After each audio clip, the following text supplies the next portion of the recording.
تقوى الله. أما بعد فأعوذ بالله من الشيطان الرجيم. بسم الله الرحمن الرحيم. وأن ليس للإنسان إلا ما سعى وأن سعيه سوف يرى ثم يجزاه الجزاء الأوفى. صدق الله مولانا العظيم. எல்லாம் வல்ல அல்லாஹுவின் அன்பும் மேலான கருணையும் நமக்கெல்லாம் வந்து சேரட்டுமாக. நமது உயிரினும் மேலான கண்மணி ஆதமுன் நபியின் முஹம்மது ரசூலுல்லாஹி ஸல்லல்லாஹு அலைஹி வஸல்லம் அவர்களின் அன்பையும் ஷஃபாஅத்தையும் பெறுவதற்கு அல்லாஹ் நம் எல்லோருக்கும் தௌஃபீக் செய்வானாக. வல்ல ரஹ்மான் நமக்கும் நம்முடைய பெற்றோர், மனைவி, மக்கள், குடும்பத்தார் யாவருக்கும் உயிருள்ள வரையிலும் உடல் சுகத்தை நசீபாக்கி தருவானாக. மருத்துவமனை கஷ்டம், அதன் சிரமம், செலவுகளிலிருந்து நிரந்தரமான பாதுகாப்பை அல்லாஹ் நம் எல்லோருக்கும் கொடுத்தருள் புரிவானாக. வானம் பூமியினுடைய ஆபத்துகளை விட்டும், முசீபத்துகளை விட்டும், கெட்ட முடிவுகளை விட்டும் நம்மையும் நம் குடும்பத்தையும் பாதுகாத்து அருள் புரிவானாக. அவனுடைய படைப்புகளின் தீங்குகள் அனைத்திலிருந்தும் நம்மையும் நம் சமூகத்தையும் காத்தருள் புரிவானாக. அல்லாஹுவின் மகத்தான பேரருள் திருக்குர்ஆன் ஷரீஃபில் இன்று ஓதப்பட்ட அருமையான வசனங்களில் மனித முயற்சிக்கென்று அல்லாஹ் ஒரு முக்கியத்துவத்தை கொடுக்கிறான். எடுக்கும் முயற்சி, நாம் பண்ணும் தியாகம், இது எல்லாமே நமக்கு பயனளிக்கும் என்கிறான் அல்லாஹ். முயற்சி என்பது நம்மை சார்ந்தது என்றார்கள் நபிகள் நாயகம். அது முழுமையாக்கி கொடுக்கிறது அல்லாஹ்வுடைய வேலை. அதனால நாம முயற்சி செய்யாம இருப்பதா? அசாயு மின்னா சர்க்கார் சொல்றாங்க, முயற்சி நம்மை சார்ந்தது. ஒல் இத்மாமு மினல்லாஹ், முயற்சி செய்த பின்னால அதை முடிச்சு வைக்கிறது அல்லாஹ்வுடைய வேலை. அதை முழுமைப்படுத்துறது அல்லாஹ். நான் முயற்சி செய்துட்டேன், அதுக்கு பின்னால் அந்த வேலையை முழுமைப்படுத்தி தருகிற பவர் அல்லாஹ்வுடைய கையில் இருக்குது. உங்கள் முயற்சி அது தீனுக்காக, ஷரியத்திற்காக, இபாதத்துக்காக, குடும்பத்திற்காக, எந்த வகையில் நீங்கள் ஹலாலாக எடுக்கிற முயற்சிகள் எல்லாம் அல்லாஹ்விடத்தில் நன்றி பாராட்டப்படும் என்றான் அல்லாஹ். ஒகான சஅயுக்கும் மஷ்கூரா, உங்கள் முயற்சிகளுக்கு நன்றி பாராட்டப்படும். யாரு நன்றி பாராட்டுறது? நான் எடுக்கிற முயற்சிக்கு நன்றி சொல்லப்படும் என்கிறான். அப்படியானால் மனிதர்களை வைத்தே நமக்கு நன்றி சொல்பவர்களை உருவாக்குவான். அல்லாஹ்வே நன்றி சொல்கிறான், உங்கள் முயற்சிக்கு நன்றி சொல்லப்படும். எனவே உலகத்தில் முயற்சி இல்லாத மனிதர்கள் எப்படி உயர்ந்து அவர்கள் இந்த மண்ணில் நிற்க முடியும்? ஒரு ரக்காத்து தொழுவதற்கும் என் முயற்சி தேவை. அதை முழுசாக்கி தருவதுதான் அல்லாஹ்வுடைய வேலை.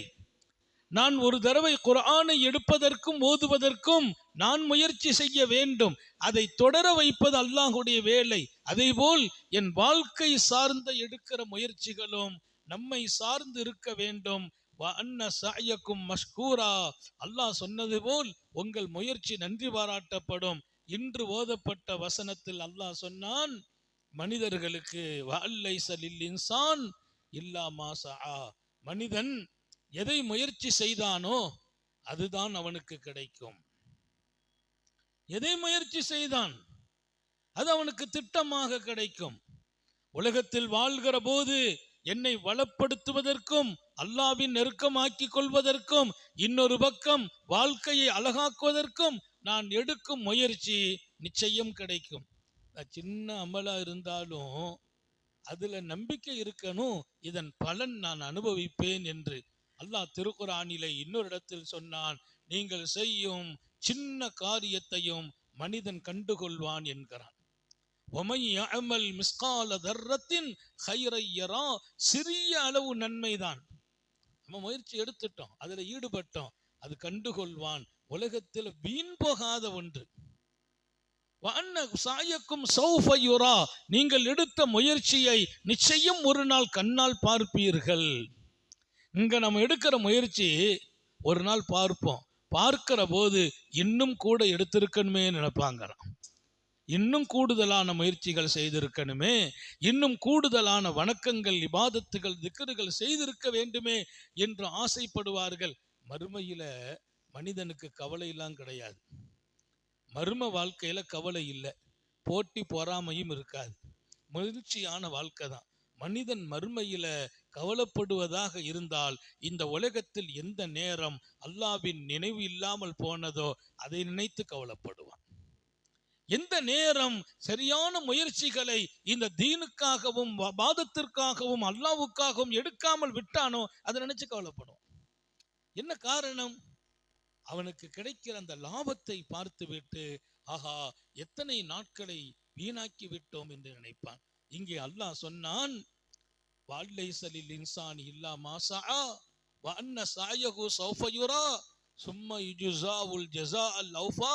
அந்த முயற்சிக்கான கூலி கொடுக்கப்படும். எப்படி? ஜஸாஅல் அவ்ஃபா, மிக பரிபூரணமான கூலி கொடுக்கப்படும். கூலினா நம்ம கொடுக்கிற மாதிரிலாம் கூலி இல்லை, அது பரிபூரணமான கூலி. இங்கே நான் செய்த எந்த ஒரு செயலும் அது வீணாகுவதில்லை.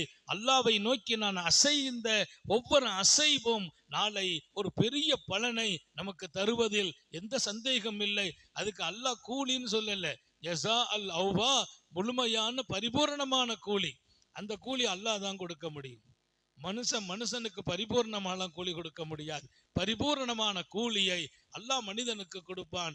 இங்கே உங்கள் நினைவில் பதிக்கிறேன், இங்கே நாம் எடுக்கிற இந்த நல்ல முயற்சிகளும் கூட்டு முயற்சிகளும் வணக்கங்களும் வழிபாடுகளும், இன்னொரு பக்கம் நாம் ஓதுகின்ற குர்ஆனும் திக்ரும், இன்னொரு பக்கம் குடும்பத்தின் நலன் கருதி நாம் செய்கின்ற தியாகங்களும் முயற்சிகளும், அத்தனைக்கும் கூலி உண்டு, நன்றி சொல்லப்படும், பரிபூரணமான கூலி உண்டு.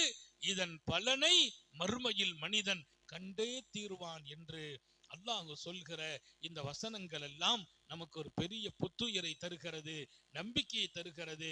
இன்னும் நான் கூடுதலான முயற்சிகளில் ஈடுபட வேண்டும், இன்னும் கூடுதலாக இபாதத்தில் ஈடுபட வேண்டும், நாவுகளை அதிகமான நேரங்கள் அல்லாஹ்வின் திக்ரிலே திளைக்க வைக்க வேண்டும்.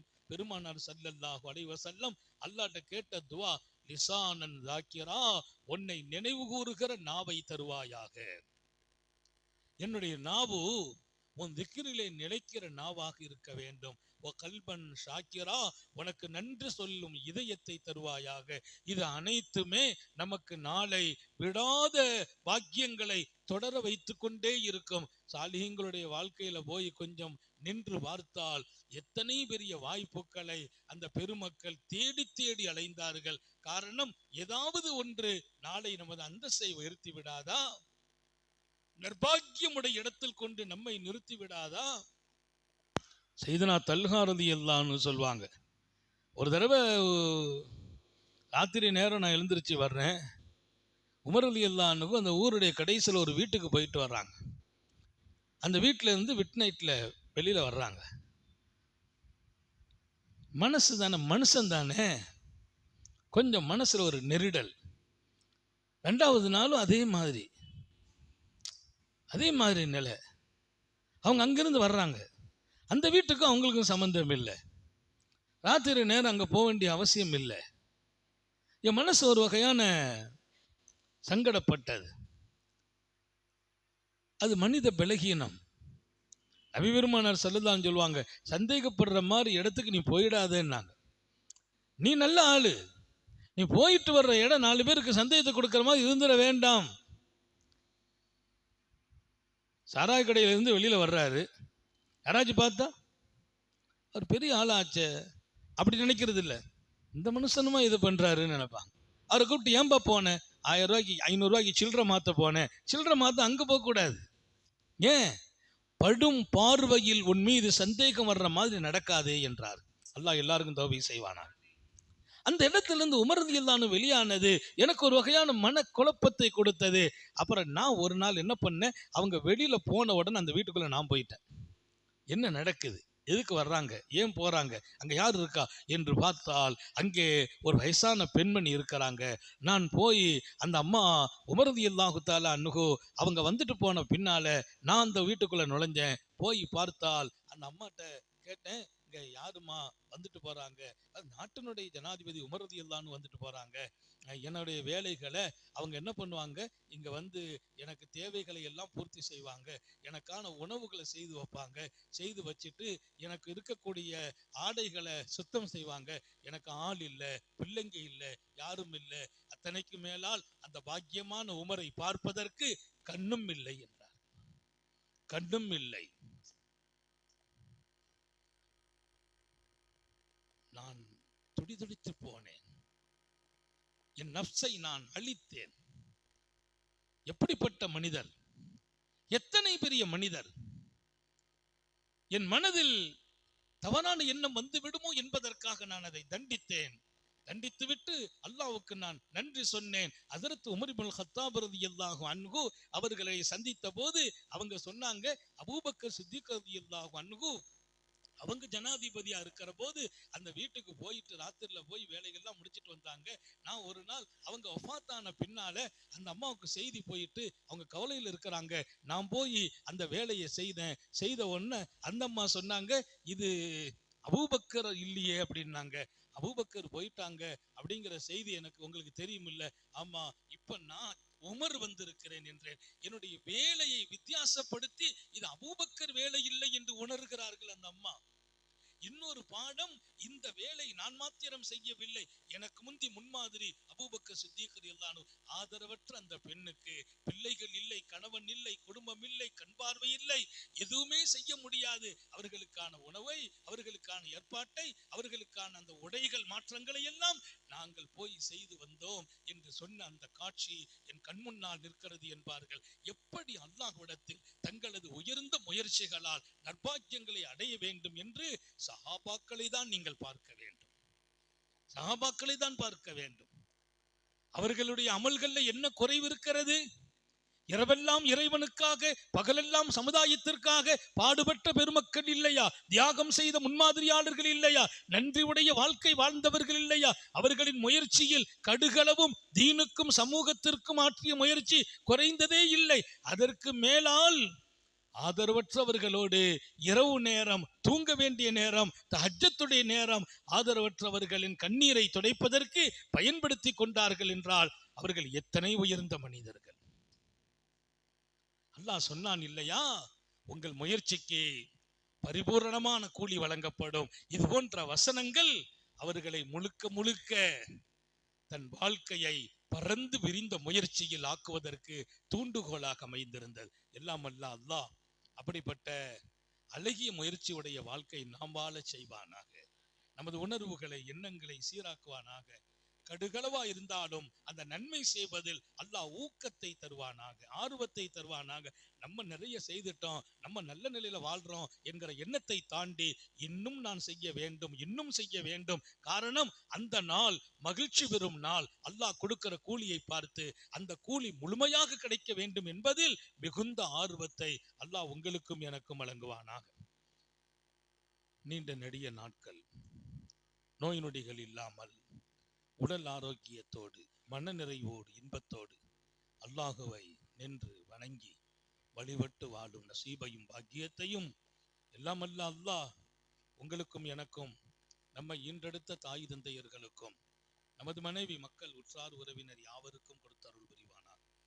நமது உயிரினும் மேலான கண்மணி ஆத்தமுன் நபியின் சர்க்காரை ஆலம் சுந்தர நபிகள் ஸல்லல்லாஹு அலைஹி வஸல்லம் அவர்களை கனவிலும் நனவிலும் கண்டுகளிக்கும் பெரும் பாக்கியத்தை அல்லாஹ் நம் எல்லோருக்கும் கொடுத்தருள் புரிவானாக என்ற நல்ல துஆக்களோடு உங்கள் எல்லோருடைய துஆவை ஆதரவைத்து என் வார்த்தைகளை நிறைவுபடுத்துகிறேன்.